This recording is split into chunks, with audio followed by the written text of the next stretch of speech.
Hello and welcome to Fast Talk, your source for the science of endurance performance.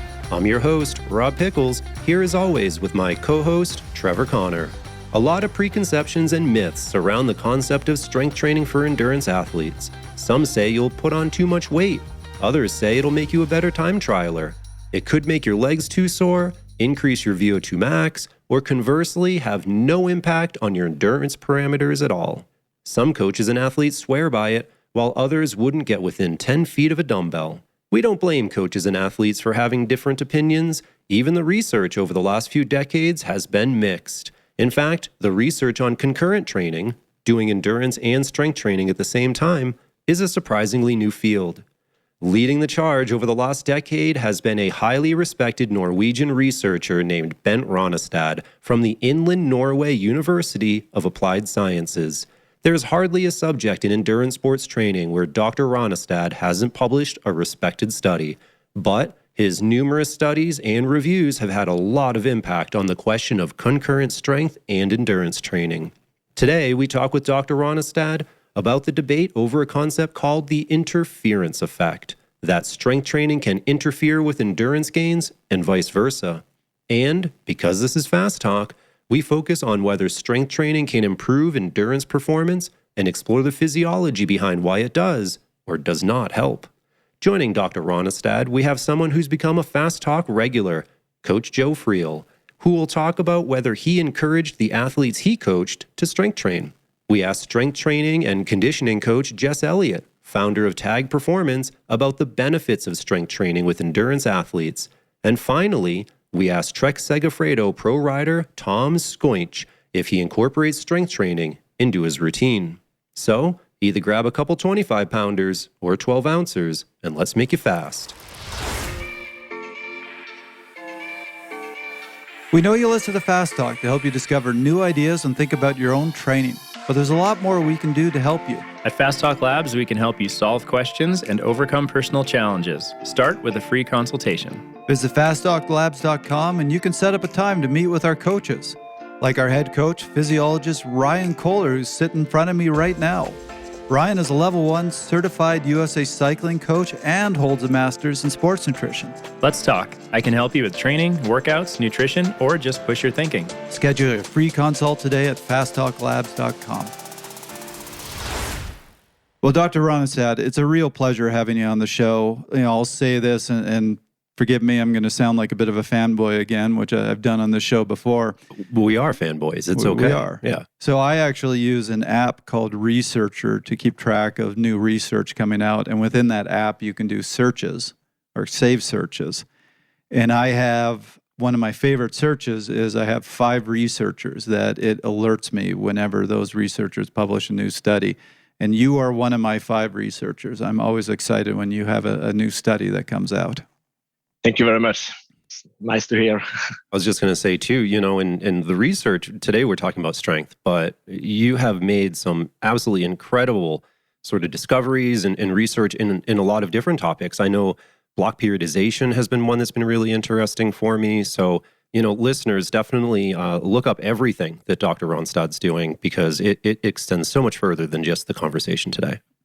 So today, though, what we're going to focus on is concurrent strength and endurance training. So meaning, because of our show, we're going to focus mostly on endurance athletes, but you have an endurance athlete that's not only spending time doing their endurance work, but they're also incorporating strength training into their routine. And Dr. Rønnestad, you've done a lot of research on this, but before we even get into your research, I really enjoyed, you wrote a chapter where you talked about the history of all this. And one of the things I found surprising, you talked about Dr. Robert Hickman, but really pointed out that the research on concurrent training didn't even start until the 1980s. Yeah, I think, and that's especially that study by Robert Hickson in 1980. I think we learned a lot from that study, and I think, if anything, actually, on what we know today, I think we mostly was actually shown in that study because he had a group performing strength training and another group performing endurance training, and then a concurrent group performing both both the training programs. And just briefly, for the first 5-6 weeks, the adaptations were similar in terms of the strength training. But then, as the last weeks of this 10-week study prolonged, there became a difference between the strength training group and the concurrent training group. So, in my opinion, that tells us that, okay, when you are untrained, you got the same adaptations by concurrent training as strength training alone. And when you get more trained strength-wise, the endurance training seems to reduce the strength training adaptations. And also, it's important not just to know this, but the kind of training these untrained people were performing, because they trained a lot, and the strength training was 5 times a week. Oh boy, that's a lot. Yeah, for sure it is when you are untrained. And then when you go into the endurance training program, that was 6 sessions per week, and it was all sessions were all out to fatigue, all sessions. So you take into account that these people were untrained when they started. It's actually amazing that there were no inhibiting effects during the first 5-6 weeks. Yeah, that's almost an overtraining study with untrained people on that one, but definitely an interesting beginning work on the strength training side of things. Yeah, for sure. So what was interesting is, so he really defined this interference effect, and we'll get to that more a little bit later in the show. But he seemed to show that, yes, the endurance work does seem to, after about 6 to 8 weeks, as you pointed out, inhibit strength gains. But it didn't seem like strength training inhibited endurance work at all, like endurance adaptations, which is interesting because you have a lot of coaches that say endurance athletes shouldn't be doing strength work because it's going to hurt them. Yeah, I totally agree. And also, if you notice the improvement in VO2 max in these untrained people performing concurrent training, they actually had like 20 to 25% increase in VO2 max in 10 weeks. So no sign of inhibiting the development of VO2 max, for sure. Yeah, and was that a similar increase in the concurrent group than compared to maybe the endurance-only group? Yeah, exactly. So they had similar improvements. That's impressive. So I know you have researched into this, looking at whether there are benefits to strength training for endurance athletes. So this is the first really big question that we want to ask you. What were your conclusions? Is there a benefit for endurance athletes to include strength? Yeah, my brief answer would be yes. And then it's always a follow-up that it depends. But our results seem to indicate that the endurance performance can be improved by performing heavy strength training. For cyclists, we have mostly investigated cyclists, both female and male cyclists, seems to improve their endurance performance. And have you looked at in different age groups as well, like a younger population versus masters? No, we have mainly focused on well-trained cyclists at the age from in the 20s. So, but in the literature, the evidence for effect is maybe even more clearer in the master athletes or the bit older athletes. Interesting. So in your particular research, we have positive effects regardless of gender. We have positive effects maybe regardless of the training status as well. Yeah. So it seems that there is a potential to increase your cycling performance by adding strength training. So I know there was some research earlier on, 80s and 90s, that looked at whether strength training could help endurance athletes and had concluded it really doesn't, because they were studying VO2 max and economy, and it doesn't seem like strength training will help VO2 max. There's mixed results in economy. So I guess my question to you, and this is what I found really interesting in your research, is where are the benefits? How does strength training help endurance athletes? Yeah, probably we have the determining factors for endurance performance, and probably it seems like there is a small benefit on different places that ultimately adds up, making the performance better, in my point of view. So take, for instance, the work economy, or cycling economy measurements. As I read the literature, there is indications that when you are untrained or moderately trained, that you see an improved cycling economy when we're measuring it like the traditional way, by doing like 5 minutes submaximal exercise modes below threshold, and you are in a quite fresh state. There is indications that work economy measured this way can be improved. What we have done in some of our studies, we have prolonged these submaximal measurements.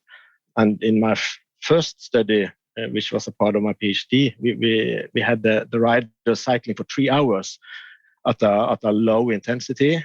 And then in the last hour of those 3 hours, we saw an improved economy, which we did not see in the beginning, in the fresh state. And we finalized those 3 hours of submaximal riding with a 5-minute all-out performance test, where they should have as high mean power output as possible. And then we saw that the strength training group, which improved their economy during the last hour or those 3 hours submaximal riding, had a quite large improvement in 5-minute power compared to the control group. So maybe then you have to induce some sort of fatigue in order to see the benefits of the strength training in terms of the cycling economy, which then might have saved energy for the last 5-minute bouts of that test. I'd love to talk to you about that research protocol because, as you pointed out, the traditional way of measuring economy, we didn't really see any improvement there. And that seems to be how most people would fall back to the laboratory-based measurement.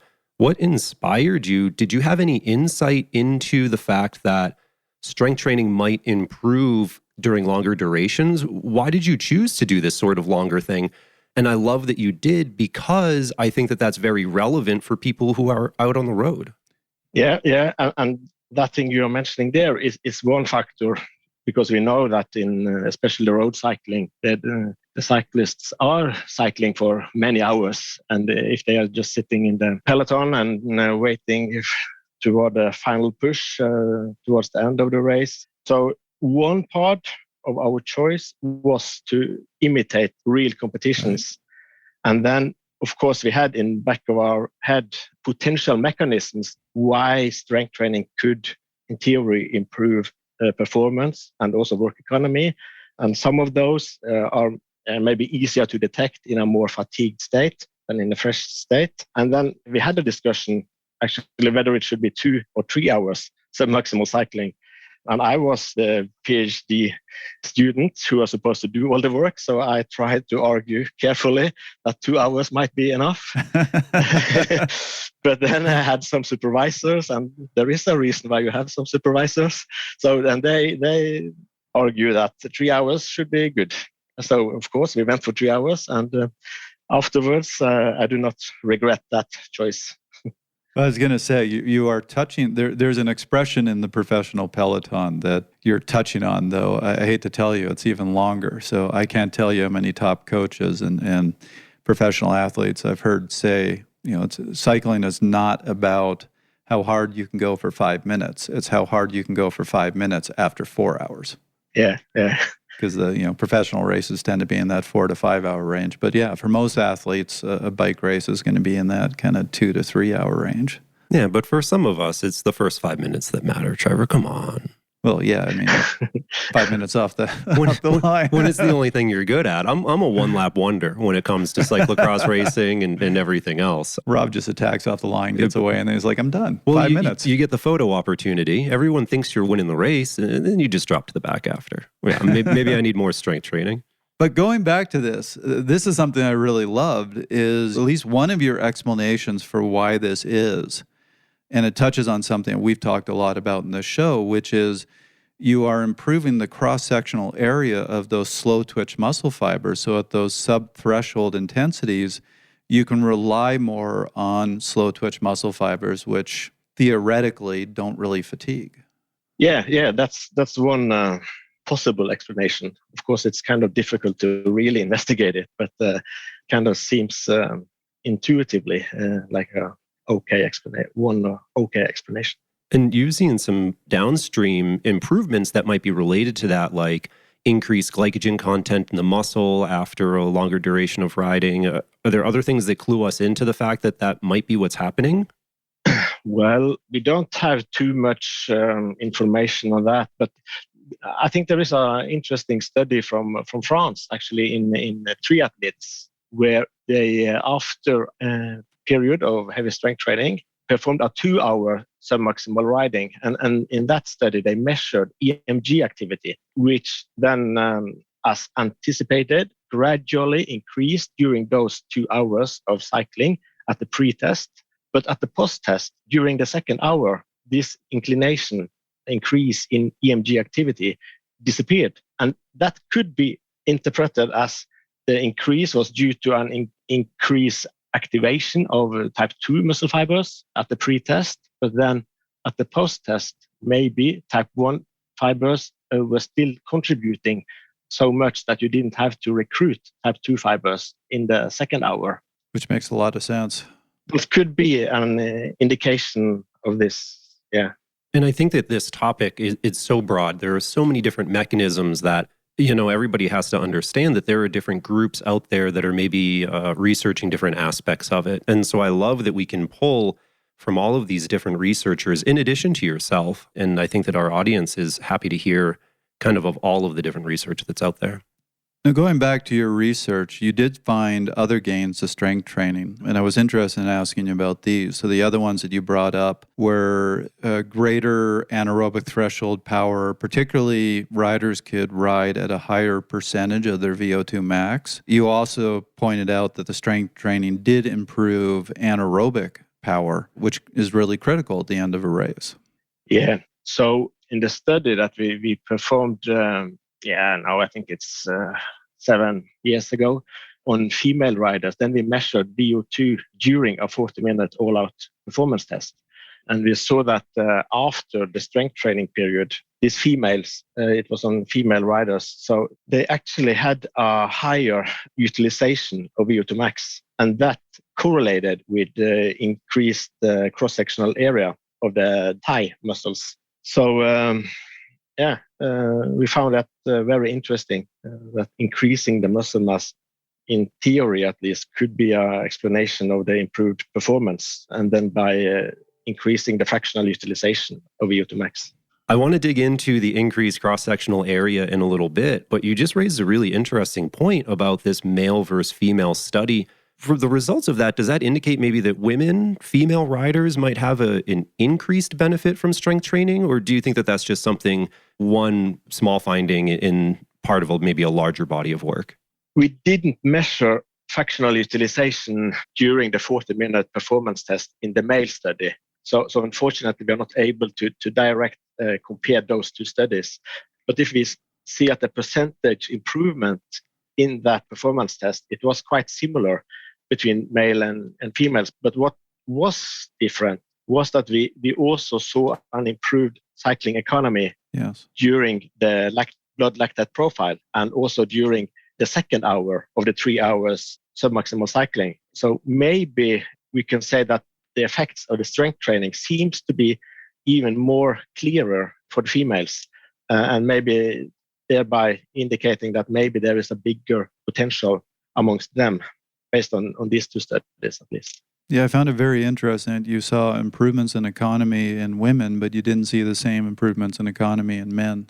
Yeah. And I know you weren't able to elucidate on the mechanisms for that, but it would be a really interesting thing to find out. Yeah, but then, of course, the females were likely at a slightly lower training status than the males in our studies. So that also kind of complicate the picture. Confounding variable there. So Dr. Rønnestad, I want to go back to what we mentioned earlier and just dive a little deeper into this. You said that there is an increase in that peak power, in that anaerobic ability to generate big power. Yeah, and probably that's related to increased muscle mass, and also maybe improved force transmission could also theoretically be an explanation for that. But of course, that ability is crucial in many situations in a cycling race.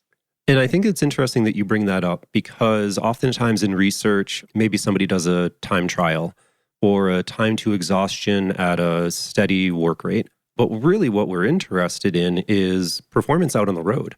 And oftentimes that can involve changes in power, but it can oftentimes involve going uphill and downhill.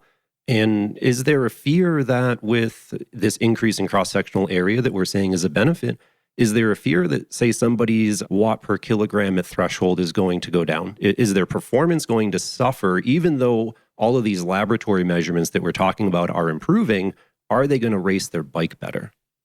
My short answer will be yes. And that's due to the fact that if we divide the power output by the body weight of the cyclists, then we see an improvement in that variable as well, meaning that the increase in power is larger than the increase in body weight or body mass. And that being said, none of our studies actually find a significant increase in body weight for the strength training riders. But of course, I know that many riders fear gaining weight, and they are afraid being Arnold Schwarzenegger or whoever you want to compare it with.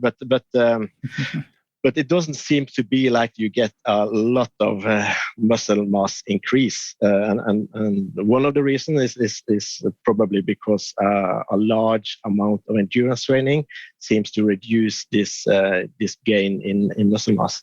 Let's take a minute and hear from Joe Friel and whether he thinks strength training helps cyclists and if there's truly a concern about gaining weight. Yeah, I almost always use strength training with the athletes I've coached. There have been exceptions. Interestingly enough, I've coached a couple of bodybuilders. There's absolutely no reason for those bodybuilders to do strength training. We've got to do just the opposite. We've got to lose some of the muscle mass they've created over the decades of lifting weights so they can have better endurance, less weight to move around. But what I found with most endurance athletes is if we're smart about their training, their strength training, they won't gain excessive muscle mass. They may start to put on some muscle mass because in the winter, especially at the start of the base period, like the first 6 to 8 weeks of the base period, we're going to be doing fairly serious strength training, 2, maybe even 3 times a week. And they're going to be using some heavy loads toward the end of that 6 or 8 week period of time. And for some athletes, they'll start to gain some muscle mass. And usually where I'll see that is in the shoulders, biceps, triceps, chest. That's where it'll start to stand out. And what I know is going to happen is they're going to become much stronger up there. And that's somewhat of a handicap, especially if they're cyclists. That's something we really don't need. But as we start to move out of that phase where we're emphasizing strength training and move into more of a maintenance phase, what I know is that muscle mass is going to go away because we're going to cut way back on strength training. It's going to become less than secondary. It's going to become tertiary. It's going to become something we do in a very limited way as we move out of that early base period. So early base period, we're working on strength and we're trying to gain muscle mass that is specific to the sport as much as possible. That's really our focus, is sport specific. And as we move away from that period of time, those few weeks, now we're going to give up some of that strength, but we're going to maintain all we need to perform at a high level when we're on the bike or we're running or whatever the sport may be. We're going to maintain that as we move into the remaining part of the season, and that excess muscle, if they did gain any, is going to be lost. But again, most endurance athletes don't put on excessive muscle mass. It's somewhat unusual to see it happen, but it happens rarely.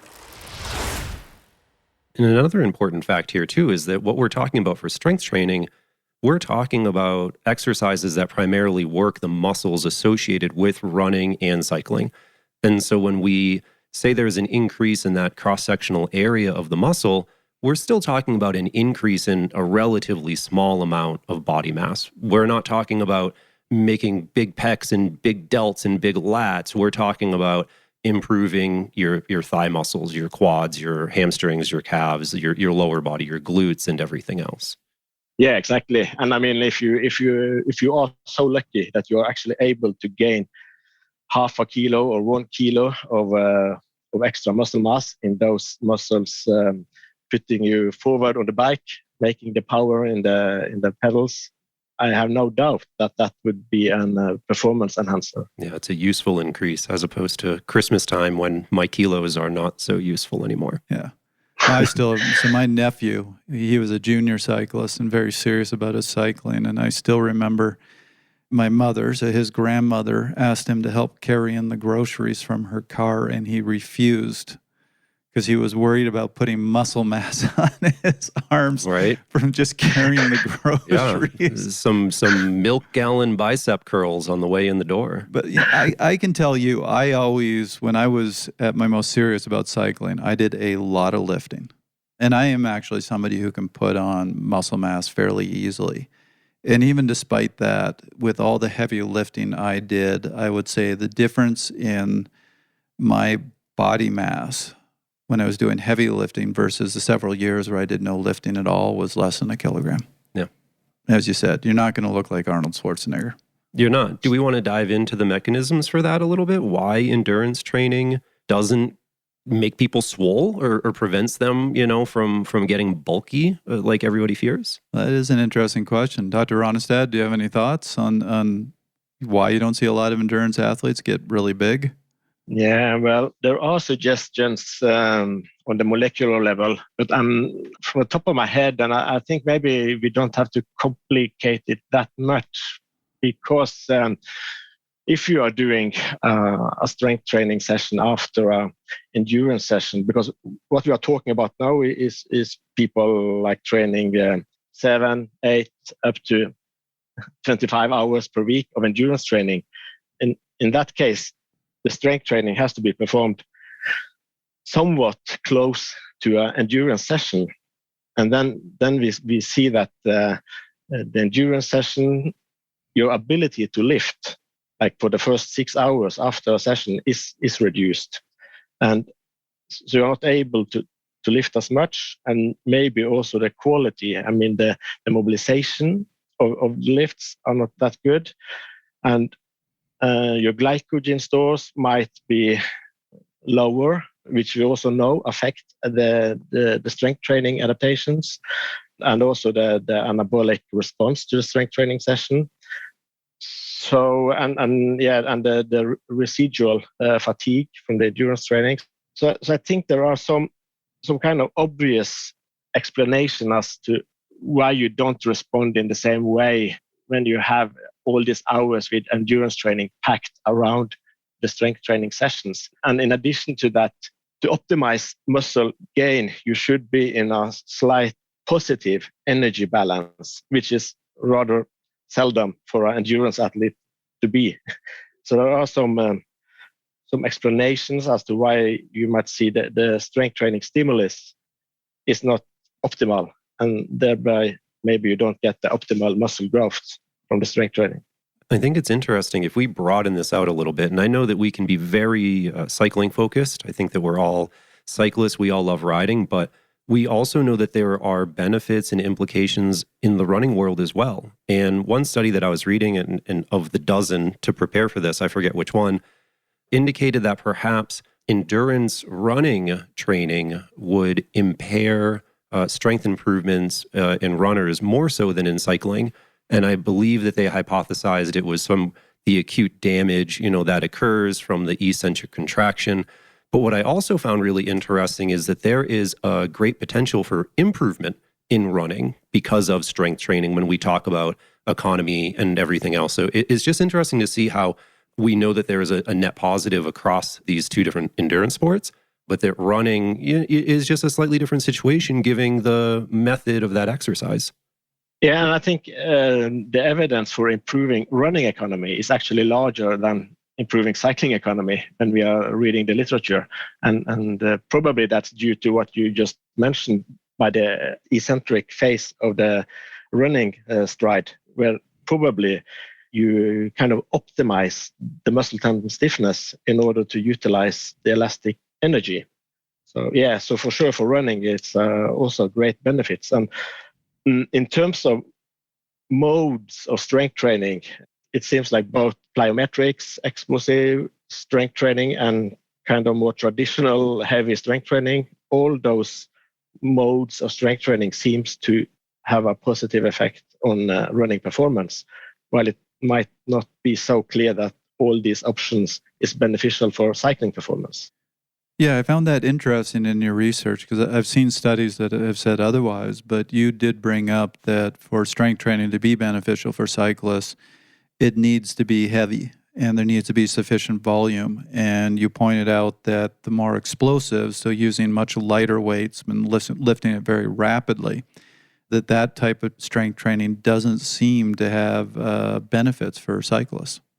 Yeah, the way I read the literature, that seems to be the case. And if I should suggest something, I would suggest that this kind of lower load but explosive type of strength training is very likely to affect the muscle tendon stiffness, which for sure have an important impact on the running economy.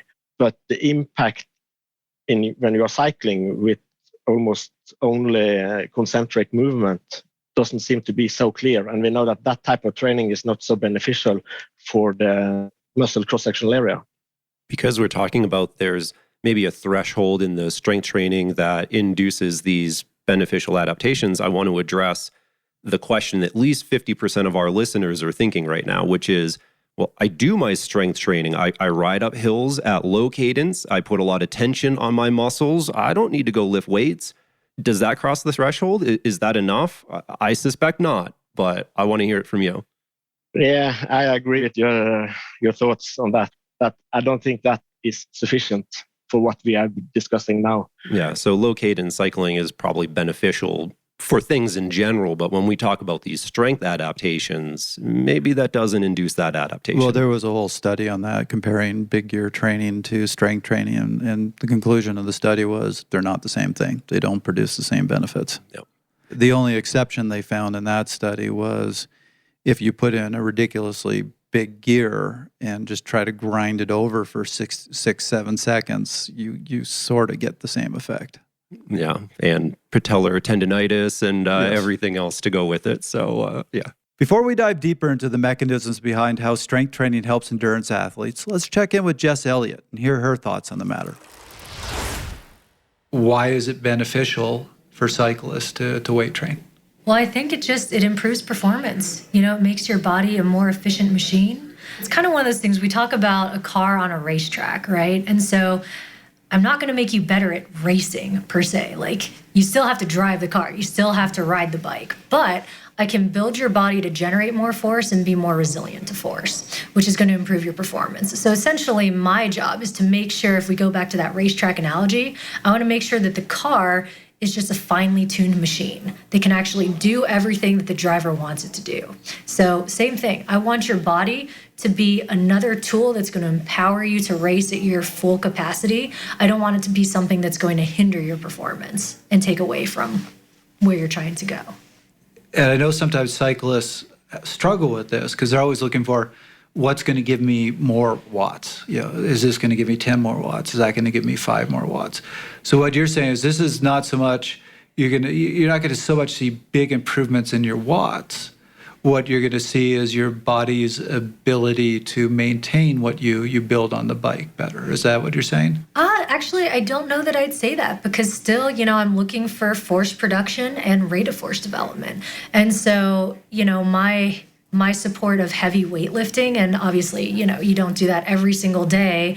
You're not pushing to your max every single time you go into the weight room. But what it teaches you is it teaches your body the ability to strain. And so if I can lift something at 300 pounds, 100 pounds is going to feel a lot better versus if my, kind of repetition weight is 100 pounds, 50 pounds is going to feel a lot better. But if I can train you to be stronger at 300 pounds, 100 is going to feel like nothing. But if all the time you're training like body weight or maybe 20 to 50 pound weights at a given time, 100 is still going to feel like a lot of work. So we're going to see a lot of that adaptation. Yes, you're going to see some power output changes, both in increased force production, but also that increased rate of force production, so that time factor, the time rate of performing work. But in addition to that, it's going to change that RPE rating. And so things that maybe were really taxing before, it's going to feel like nothing because your body has learned to generate force at much higher levels and tolerate that. So everything else is going to feel significantly easier. So it's going to give them more gas in the tank to work with. So it's kind of what they're saying in the research, that you're not necessarily going to see VO2 max improve, which is entirely aerobic anyway. Yeah, exactly. But you're going, if you are riding at 250 watts, with the strength training, that 250 watts is going to feel easier and be more sustainable. Is that what you're saying? Yeah, absolutely. I mean, you're going to see all sorts of physiological adaptations. You know, your vasculature is going to change. Your blood pressure is going to go down. You're going to see that change. Your ability to tolerate higher levels of lactate is actually going to change as well too.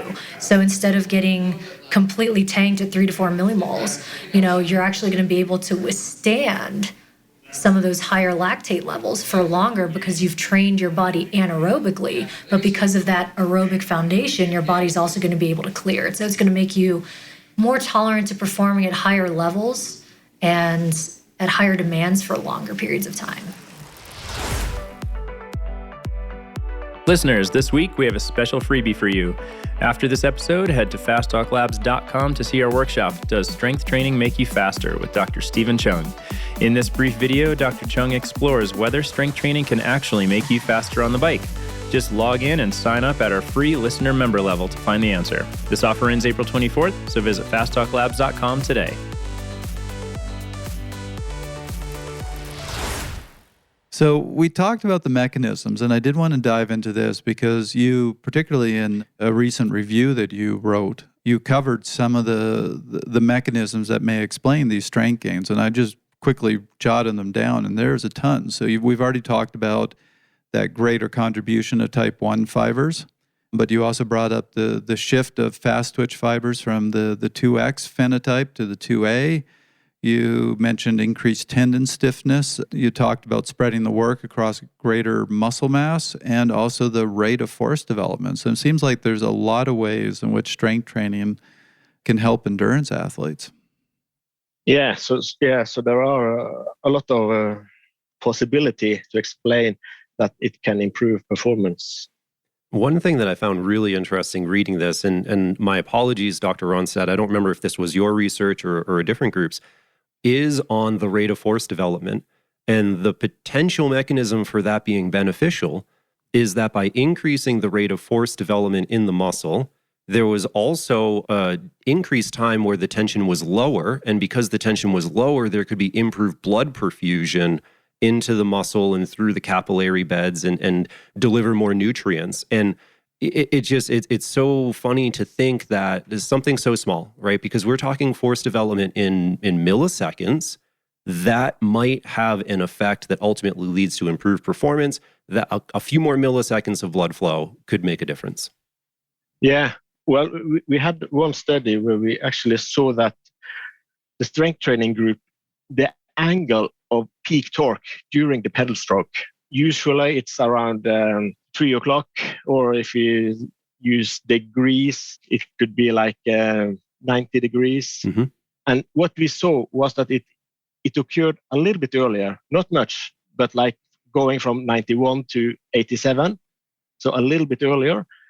And that small increase, the changes in earlier peak torque actually correlated with improvement in 40-minute mean power output. And that was actually a quite surprise for me, that we actually would see a correlation between earlier peak torque and improved mean power when you're cycling 40 minutes all out. That is interesting. Can I ask one follow-up question on that?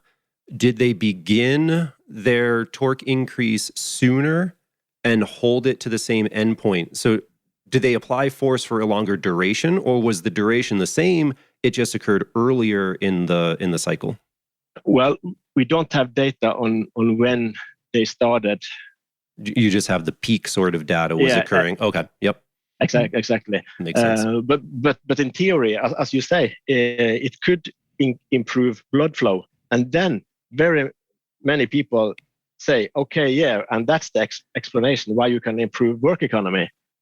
Sure. But I do not follow that rationale, because then we say that, okay, we give the muscle more oxygen, okay, and then we expect the muscle to react by using less oxygen. I'm not quite sure that will happen, but I totally agree that it's likely to improve the performance, as you said, by improving the blood flow, improving the oxygen supply, and taking away the waste produced in the muscle cell. So in theory, it could explain the improved performance. Yeah. So something I've been interested in, and this wasn't touched on in any of the studies that I read, so it might just be this hasn't been researched. But there certainly has been research in cyclists showing that one of the things that can hurt economy is co-contraction, where you have antagonist muscles that are firing at the same time during the pedal stroke, and that can reduce the power you can put out. One of the reasons I've always explained to my athletes that they should do strength training is it does improve that neuromuscular recruitment and can reduce some of that co-contraction. Have you seen anything about that? Is there anything to that? No, I haven't seen anything on that. Well, you heard it here first. Dr. Trevor Connor. I completely made it up. Is spreading hogwash. I know what side. I'm on Dr. Rønnestad's side on this one. Trevor, he has all the credibility, and you just lost all of yours. So, listeners. So that was basically, I sounded really smart, and that was totally pulled out of nowhere. So there we go. But if I'm going to comment on it, I don't actually think that what you are doing in the gym will affect the coordination or the muscle activation during the pedal stroke, because we know that the neural adaptations is extremely specific to what you train, and there's a quite big difference between what's happening in the gym and the movement on the bike. And most of these people, they have been performing this pedal stroke quite many times and much more than what they are doing for those contractions in the gym. So that the gym stuff should improve the coordination and the muscle activation during the pedal stroke. I'm not quite sure of that. So at the very local level, we know that we have improved motor unit recruitment with strength training, right? When we get really, really detailed. But perhaps if we back up larger and we look at whole body coordination of muscle groups, we might not be able to affect that with pure strength training alone. Yeah, I think so. And then maybe the good alternative is to do really short-term sprint efforts on the bike or while running or while cross-country skiing. Then you get the specifics in the neuromuscular system. So we mentioned this at the beginning of the show, and I think this is a really important thing to bring up about concurrent training, because I know this is a bit of a controversy in the research. There's differing opinions on this. But there is this question of the interference effect. Does combining these two modalities hinder one another? So we've already talked about there doesn't seem to be a ton of evidence that strength training hurts endurance performance. As a matter of fact, we just had a long talk about how it benefits endurance performance. But there is this question of, does endurance training hurt strength gains? And I know there's been two meta-analyses that have dived into this, and one of them was yours, which you published back in 2021. I'm really interested in what were your conclusions. Yeah, well, for most of us, performing 2 to 3 strength training sessions per week and 2 to 3 endurance training sessions per week, the overall message is that there is almost no interference effect. If anything, maybe on the ability to exert force rapidly, rate of force development. But when you have like two sessions per week of strength and endurance training, meaning are quite moderate, low to moderate training volume, there doesn't seem to be any interference effect. And when you say maybe a decrease in the rate of force development, I'm not sure that the average person would even be able to detect something like that.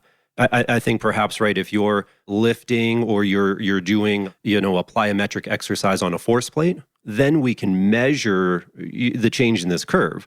But to the end user, I mean, come on, right? It's not like it's altering your life and suddenly you're a wimp and you can't lift anything and everyone makes fun of you. Watch me do some plyometrics. You will see my decrease in force production.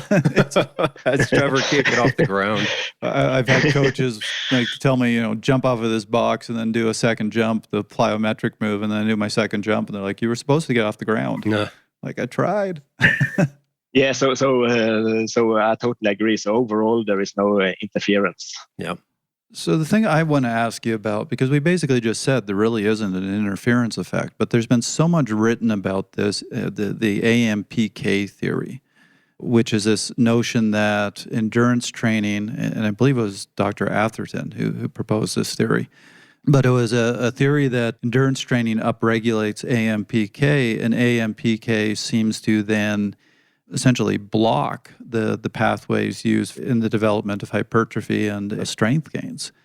So that's my interest. You're basically showing there is no interference effect. So why has so much been written on this?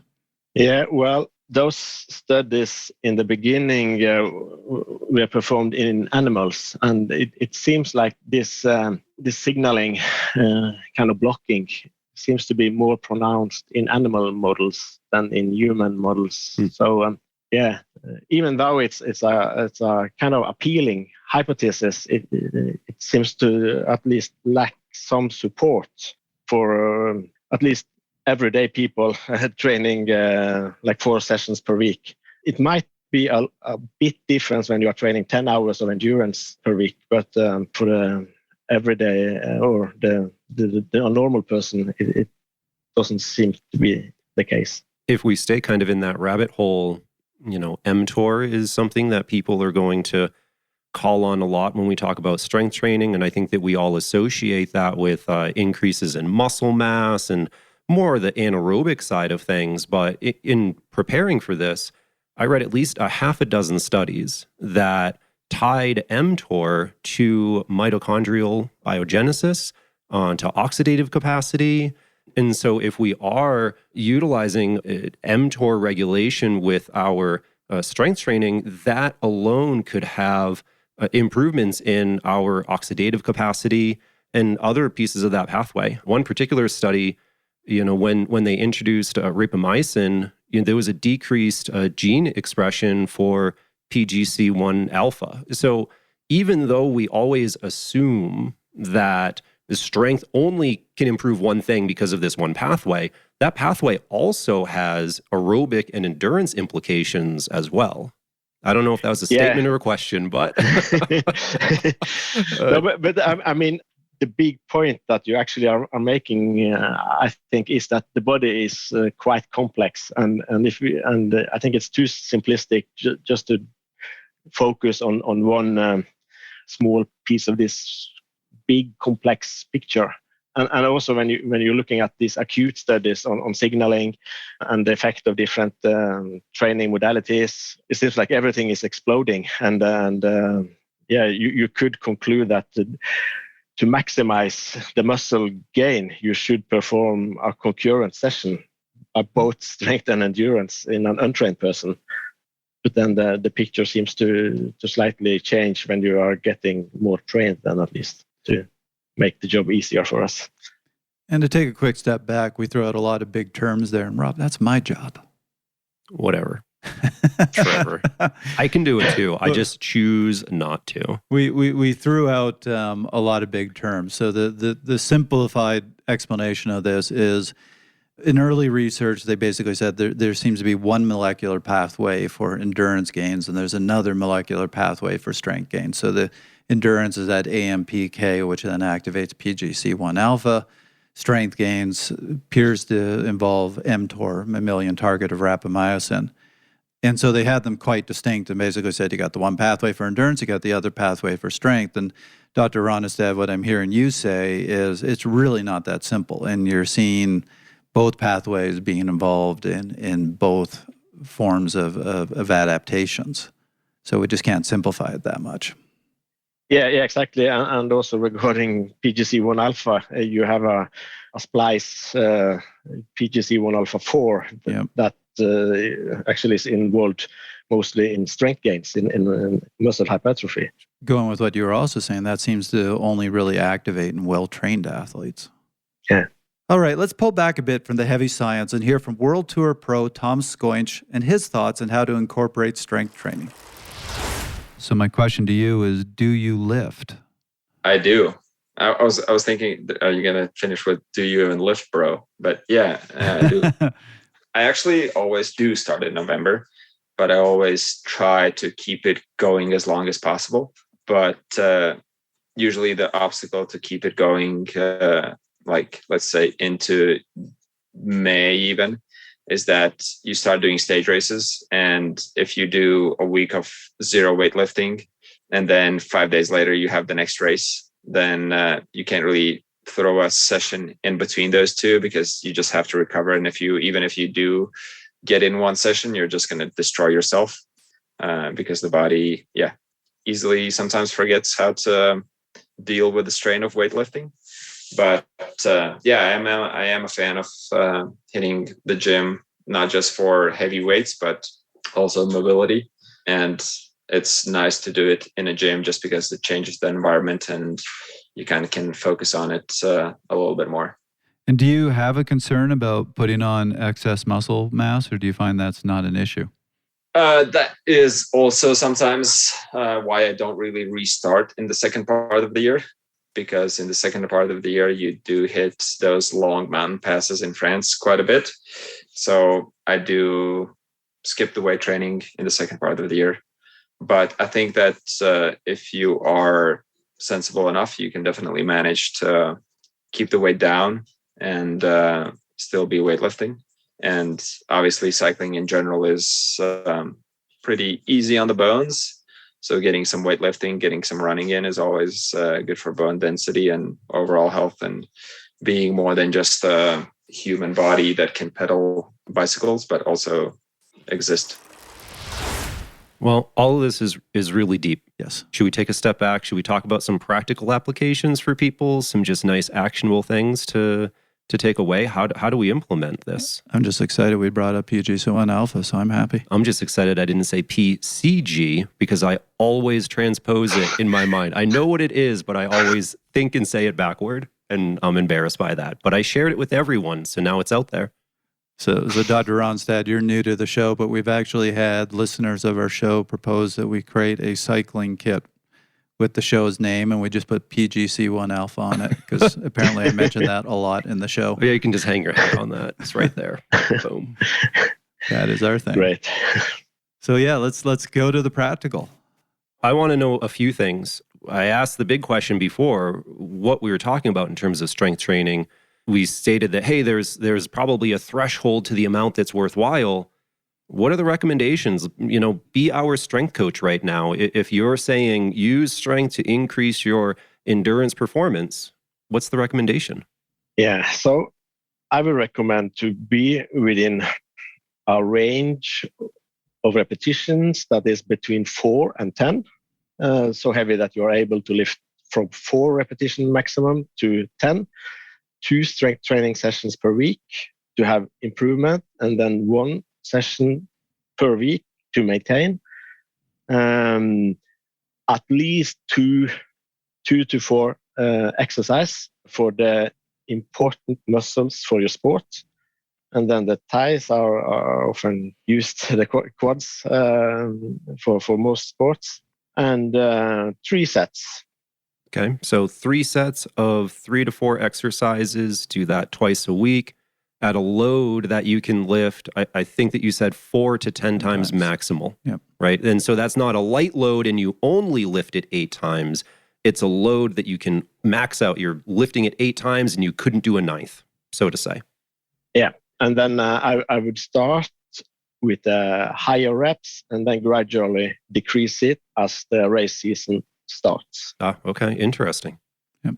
And I think in general, one of the big messages, and I don't want to, we're not ending the episode now, but a general message I think so far is that strength training doesn't really seem to impair cycling performance. Nope. And one clarifying thing I want to know though is, when we talk about strength training, are we talking about people doing a normal amount of endurance training and adding strength on top of it? Are we talking about people substituting endurance training for strength? Just for context in our conversation.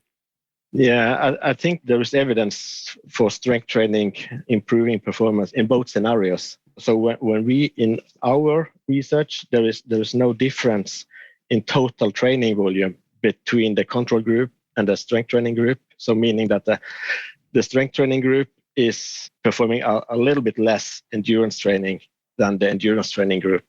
So overall, they are performing similar amount of training. And what about timing? Should you be doing this right after a run or a ride? Should you be doing it before, or should you be trying to separate them? Yeah, I would try to get as long distance as possible between the endurance and the strength training. That being said, it's more important to do the strength training than not. So sometimes you just have to do it before you're going out for a ride.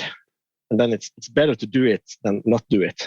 Sure. I wonder if you can tackle this one for me. Oftentimes when people ask, they say, should I do the strength training on a rest day? And I usually say, no, you shouldn't. Keep the rest day. I would rather have them doing on the same day that they're training, but maybe the ride is in the morning and the strength is in the evening to separate it by some hours. I don't know if you know any recommendations there. Is there anything to that? Or am I being a Trevor and just throwing out hogwash? I make up everything. Well, I'm not aware of any research on it. So what I would throw out is that the athlete can actually try both and then make up his or her opinion what's best for the individual. And so what you're saying is I'm not wrong. No. Yeah, there, you heard it. You heard it again. Man, this is my favorite guest. He's lining them up and knocking them down. My one comment there is going to be strength training is not rest. As a matter of fact, strength training can be more damaging to your legs than going out on the bike or going for a run. So, when I work with athletes and they try to do the strength training on the recovery days, I always say, look, you need at least one day that is a true recovery day, meaning you do nothing. Yep, I agree. And I think that we can talk about it from energy systems. We could talk about that, say, from stress hormone release or whatever else. But, to keep it high level, let's not lift on our rest days moving forward. If you want to be a researcher, maybe you can try it and see what happens. But I'm still getting over that original study that you're talking about where they were doing hard endurance 6 days a week and strength training 5 days a week. That's how you did it. Yeah, and those two sessions were separated by 2 hours. Woof. Except for one subject, which only had 15 to 20 minutes break in between. It says in the paper. I feel like, back in the day, oftentimes it was the researcher themselves were the subjects, right? I love looking, they used to include oftentimes the initials of the subject in the data. And you could easily match the subject's initials to the authors of the paper, So that guy, didn't have much time between teaching and lunch, so he had to do it in the 15 minutes. He didn't have the time to wait. Exactly. I will say the most brutal study I've ever heard about, which was never published, but they did this down in Australia. They wanted to simulate the Tour de France and see the effects on athletes. So they had these poor athletes do 21 days in the lab on the trainer, 5 to 6 hours a day. Yeah, Brent Ruby did something out of University of Montana up in Missoula that was real similar. It took normal people and induced them to 3 weeks of overload. That just doesn't sound fun. Anyway, we digress. Well, we're getting to that time. So, Dr. Rønnestad, you're new to the show. We always finish the show with what we call our 1 minutes. So we are going to give you 1 minute, and don't worry, we don't actually have a timer. So this is on the honor system. But we are going to give you 1 minute to give basically your summary of our discussion or what you feel is the most salient point of this particular conversation. So are you feeling ready? You ready to give us your summary? Yeah, I'm ready. He was born ready. So go ahead. Okay, yeah. So the literature seems to indicate that strength training can improve both running and cycling performance.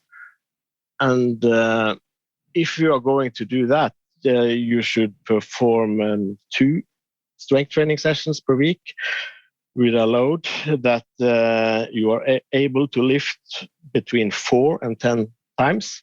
And you do 3 sets of 3 to 4 exercise for the legs, for the main muscles in your sport.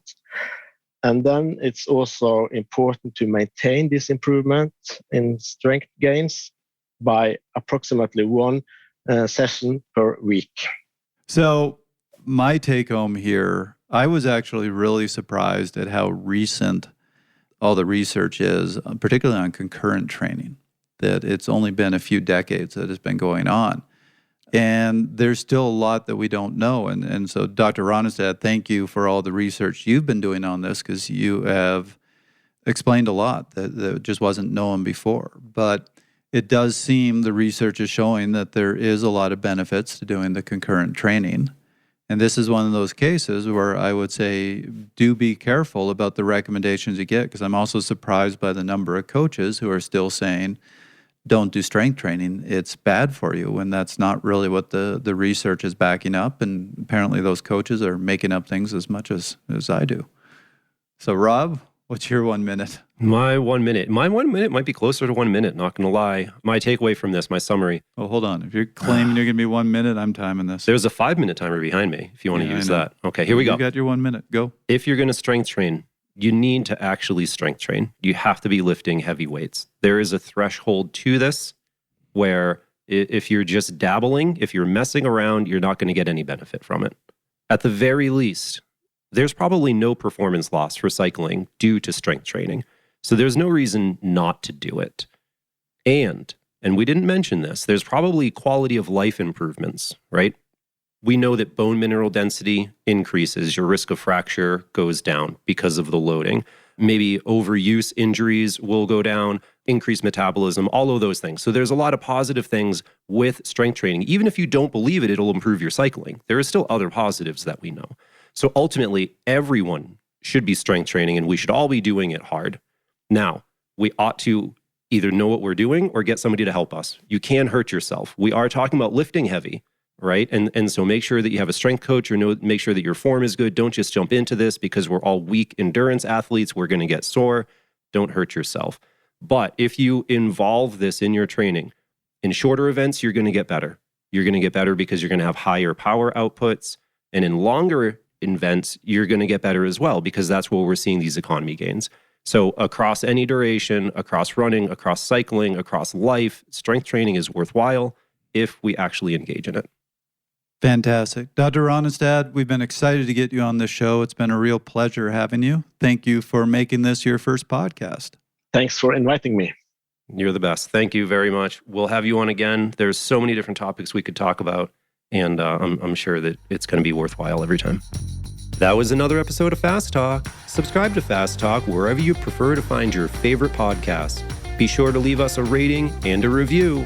The thoughts and opinions expressed on Fast Talk are those of the individual. As always, we love your feedback.